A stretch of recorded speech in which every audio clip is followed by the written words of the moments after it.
ህፃናት ጥርስ ሲያወጡ ማድረግ ያለብን 5 የቤት ውስጥ መፍትሄዎች ልንገራችሁ። እነዚህ የቤት ውስጥ መፍትሄዎች ብዙዎቻችን የማናረጋቸው ግን ብናረጋቸው የልጆቻችንን ህመም የሚቀንሱ ነገሮች ናቸውና በዝርዝር በዛሬ ቪዲዮ እነግራችኋለሁ። ከዛ በተጨማሪ ደግሞ ህፃናት ላይ ጥርስ ዘገየ የሚባለው መቼ ነው? የሚያዘገዩ ምክንያቶች ምን ናቸው? ህፃናት ጥርስ ሲያወጡ ምን አይነት ምልክት ያሳያሉ የሚለውን በዛሬ ቪዲዮ እንመለከታለን። ቪዲዮውን እስከ መጨረሻ ይመልከቱት። በዛሬ ቪዲዮ ጥርስን ከግግ በምን እንለየዋለን? ግግ የሚባለው ነገር ምንድን ነው? ስለዚህ ነገር በደንብ እናወራለን። ይህ ቪዲዮ ብዙ ሰው ማየት ስላለበት መማር ስላለበት ብዙ ሰው ጋር እንዲደርስ ላይክ ሼር ማድረግ አትርሱ። ከዛ በተጨማሪ ደግሞ ሰብስክራይብ አድርጉ። በነገራችን ላይ ይህ የዩቲዩብ ቻናላችን ብሩክ ኪድስ ይባላል። ዘውትር ሰኞ፣ ሮብና አርብ 7 ሰዓት ላይ አዳዲስ መረጃዎችን ለእናንተ የምናቀርብበት ነው። ስለዚህ እናንተም ቤተሰብ ሁኑ። ሰብስክራይብ በማድረግ የደወል ምልክት በመጫን ቤተሰብ እንድትሆኑ ተጋብዛችኋል።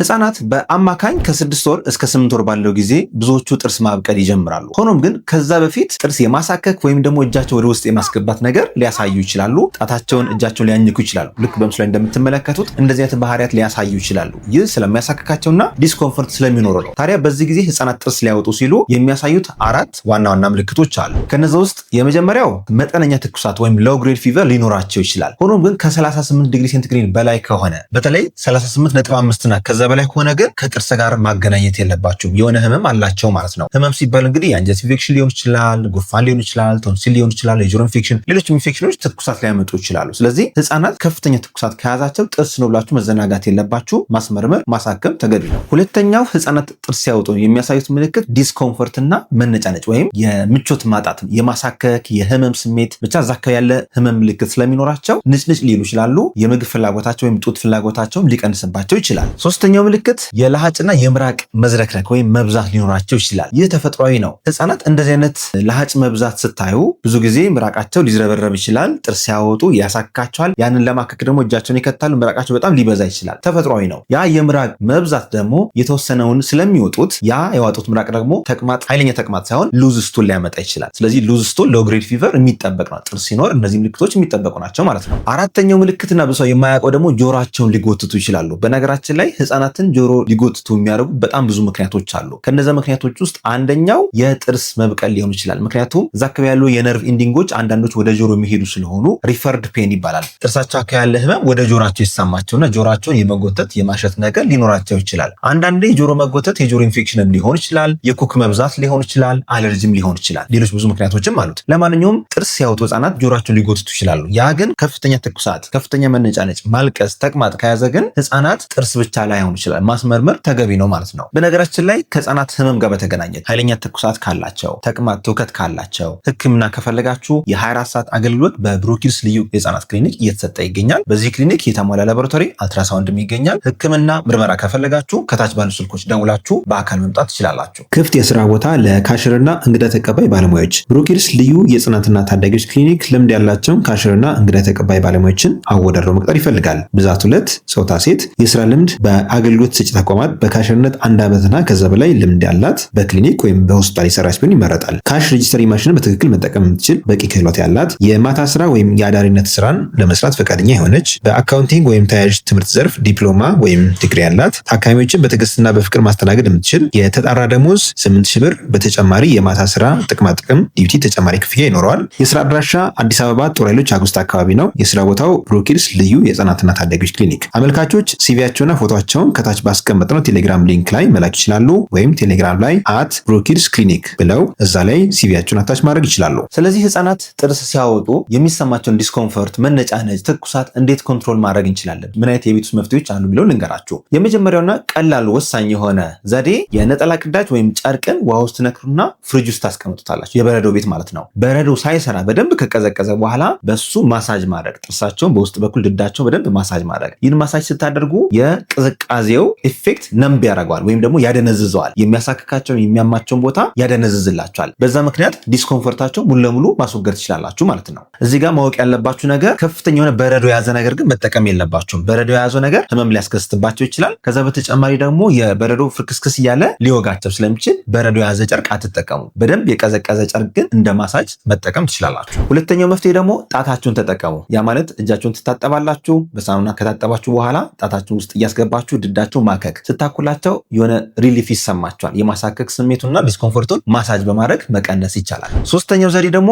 የህፃናት የድድ ማከኪያ የሚባሉ ማቴሪያሎች አሉ የህፃናት መደብር ውስጥ የሚሸጡ። እዚህ ጋር ጥንቃቄ ማድረግ ያለባችሁ ነገር ተቆርጠው የሚዋጡ ወይም ደግሞ ተቆርጠው ወደ ጉሮሯቸው ሊገቡ የሚችሉ ወይም ቾኪንግ ሃዛርድ ያላቸው ነገሮች በፍጹም መጠቀም የለባችሁ። ፊርም የሆኑ ጠንካራ የሆኑ ነገሮችን እንደ ማከኪያ መጠቀም ትችላላችሁ። ሌላውም ነገራችሁ ነገር ደግሞ ማይክሮፕላስቲክና ቀለም የሚለቅ ከሆነ በተለይ ቀለሙ የሚለቅ ከሆነ የድድ ማከኪያው ያ ለልጆች ተስማሚ አይደለም ማለት ነው። ቀለም ሲንቴቲክ የሆኑ ማንኛውም ቀለሞች፣ ኬሚካሎች ህፃናት ኤክስፖዝድ መሆን የለባቸው። አራተኛው ዘዴ ደግሞ ከእድሜያቸው ጋር ተስማሚ የሆኑ ፍሩቶችን መምረጥ ትችላላችሁ። ፍሩት ወይም ፍራፍሬዎችን ለምሳሌ አፕል በምስሉ ላይ እንደምትመለከቱት ይሄ ልጅ ሙሉ ገምጦ ማስገባት አይችልም፣ ግን ልክ እንደ ማሳጅ ይጠቀምበታል ማለት ነው። ስለዚህ ከእድሜያቸው ጋር ተስማሚ የሆነ ኮርሽመው ወደ ጉሮሯቸው የሚያስገቡት ከሆነ ሊያንቃቸው ይችላል። ስለዚህ የፊት ጥርስ ካላቸው እንደዚህ አይነት ነገር መጠቀም የለባቸው። ከዛ ይልቅ ድድ ብቻ ከሆነ የማይኮርሽሙትና በደንብ ግጠው የማያስገቡት ከሆነ ግን ማሳጅ ለማድረግ መጠቀም ትችላላችሁ። ይህ ስትጠቀሙ ደግሞ ራሱ ፍሩቱን በደንብ ብታቀዘቅዙት በረዶ ሳይሰራ በደንብ ቀዝቃዛ ቢሆን ያን ህመም ለማደንዘዝ በጣም ይረዳቸዋል። አምስተኛው ቀላል ዘዴ ደግሞ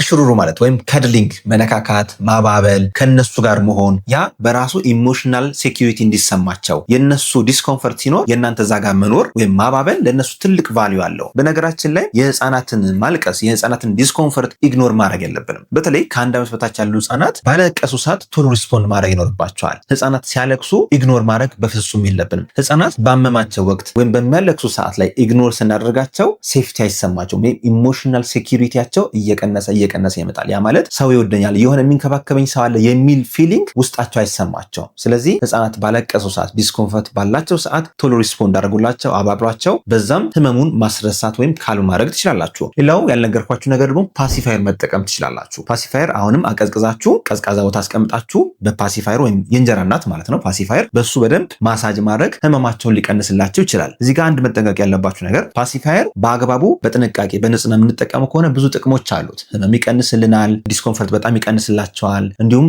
ነን ኒውትሪቲቭ ሰኪንግ ለፕሪተርም ቤቢዎች የመጥባት ብቃታቸውን ይጨምርላቸዋል። ሆኖም ግን ቶሎ የሚወድቅባችሁ ከሆነ ባክቴሪያ፣ ቫይረስ ምናምን ኮንታሚኔትድ የሚሆን ከሆነ ከጥቅሙ ጉዳቱ ሊያመዝን ይችላል። ስለዚህ በንጽህና የምትጠቀሙት ከሆነ ጥርስ ስለሚያወጡ ህጻናትን እንደ መፍትሄ መጠቀም ትችላላችሁ ማለት ነው። በመጨረሻም ህጻናት ጥርሳቸው የሚዘገየው በምን ምክንያት ነው የሚለው ልንገራችሁ። ህጻናት ጥርስ የሚያዘገዩ በጣም ብዙ ምክንያቶች አሉ። አንደኛውና ዋነኛው የቫይታሚን ዲ እጥረት ነው። እንደምታውቁት ቫይታሚን ዲ ከፀሐይም ከምግብም ይገኛል። ሆኖም ግን ከእናት ጡት ወተት የሚያገኙት ቫይታሚን ዲ በቂ ስላልሆነ ፀሐይ ሙቁ እንላለን። ኢቭን ከፎርሙላ ወተት ራሱ የሚጠቀሙት ቫይታሚን ዲ በቂ ላይሆን ይችላል። ምክንያቱም ቫይታሚን ዲ በቀን ህጻናት ሚኒመም ማግኘት ያለባቸው ዶዝ 400 ኢንተርናሽናል ዩኒት ነው። 400 ኢንተርናሽናል ዩኒት ለማግኘት ደግሞ ህጻናት 1 ሊትርና ከዛ በላይ የፎርሙላ ወተት መውሰድ አለባቸው። ያን ደግሞ ማንም ህጻን አያደርግም። ስለዚህ ፎርሙላ ወተት የሚጠቀሙ የጡት ወተት የሚጠቀሙ የፀሐይ ብርሃን ያስፈልጋቸዋል። የፀሐይ ብርሃን የማታገኙ ከሆነ ደግሞ የህጻናት ስፔሻሊስት ሐኪሞቻችሁን ወይም የሚከታተላችሁን ሐኪም በማማከር ቫይታሚን ዲ ጠብታ መጠቀም ትችላላችሁ።